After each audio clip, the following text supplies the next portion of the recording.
Hey everybody, in this video we're going to jump right in and we're going to talk about heart palpitations. Now this is something that a lot of you can relate to, especially if you have health anxiety. It's a very common symptom of anxiety and of course health anxiety. So we're going to get right into that. The first thing to do is to define the term of a palpitation. Now, a palpitation as defined to me by Dr. Sanjay Gupta from YouTube is basically a feeling that is irregular to you. It's not something that you normally feel, which is why you hear people talk about a palpitation. They have a bunch of different meanings behind it, a bunch of different sensations behind it. Okay, so the palpitation can be a fast heart rate, it can be a thudding heart rate that you can feel, it can be a skip or a PVC, it can be a flutter feeling in the chest. These are the typical definitions of a palpitation. Okay, now first things first, if you feel these sensations semi-often, absolutely call your primary doctor, go see your primary doctor, set up an appointment and see what they have to say. See a cardiologist, get the necessary testing done, rule out any kind of underlying condition that can be causing the palpitations. Okay?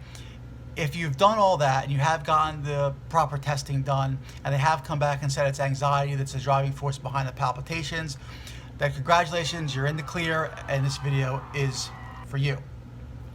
Okay, so the first thing to say is that mostly all these instances, the palpitations are absolutely harmless. Okay, yes, there are a couple of instances where, again, they do lead to underlying concerns, but you've been to the doctor, you've gotten testing done, some of you have gotten second opinions done.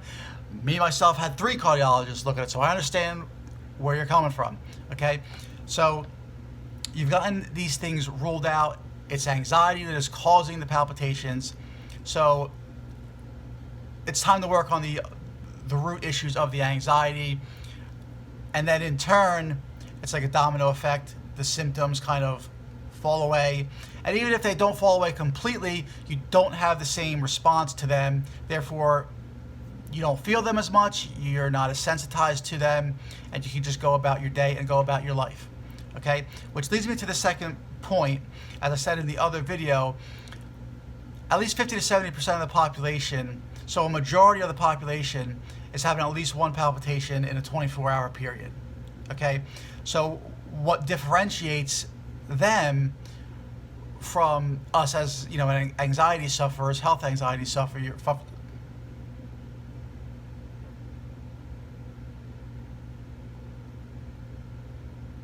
so what separates them from us anxiety sufferers and health anxiety sufferers, cardiophobia sufferers, is the response that's attached to them.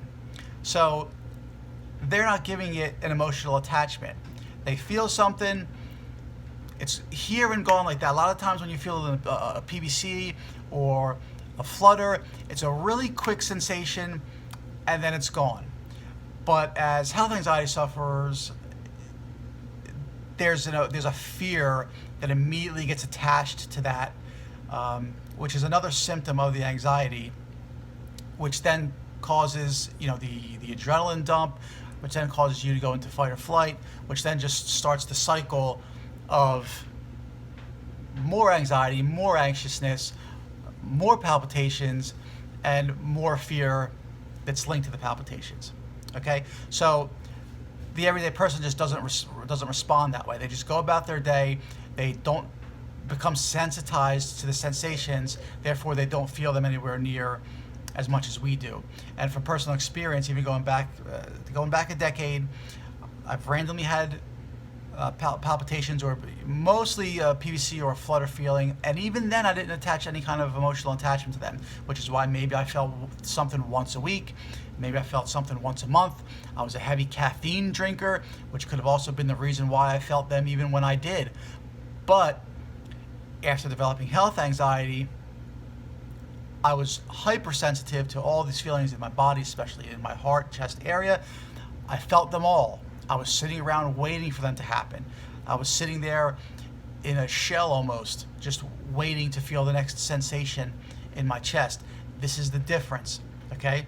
So how do you beat that? How do you become desensitized, okay? This is why I tell people to absolutely go get checked out and get your reassurance from a doctor. This is going to go a long way in your recovery. So when you have that reassurance and you have these symptoms and you have these sensations, now you have an actual evidence-based defense for the symptom that you can tell your subconscious. Because before that, there is an internal tug of war going on where you're telling yourself that it's not anything serious, and your subconscious is telling you that, oh, it is something serious. And it's like 50-50, because do you actually believe that it's nothing serious if you have no evidence and you have no proof? So once you get the reassurance, now you can tell yourself that you do have the proof. We've been to the doctors. We've been to 2 doctors. We've been to a primary. We've been to a cardiologist. We've had an echo. We've had EKGs. We've had blood work. We've had calcium score tests. We've had stress tests. We've had all of these things that have come back fine, and these people are telling you that there is no underlying heart condition. So I've learned in something through CBT, something called the zigzag exercise. Okay, so you take a negative core belief, which in my case, when I was in the thick of the cardiophobia suffering, it was, you're going to have a heart attack, you're having a heart attack. So you take that negative belief and you replace it with a healthy belief, okay? And then with that healthy belief, the subconscious is going to come back with its counter to that, its counter argument, which is, you're going to have a heart attack. Then you come back and you defend that counter argument from the subconscious. So now your counter argument is, we've seen the doctors, we've seen specialists, we've gotten tests, we've gotten blood work, we've gotten all these things taken care of, and there is no underlying conditions. So that takes care of the counter argument. Now you just have to wait to see, is your subconscious going to come back with something else? Is it going to come back with another counter argument?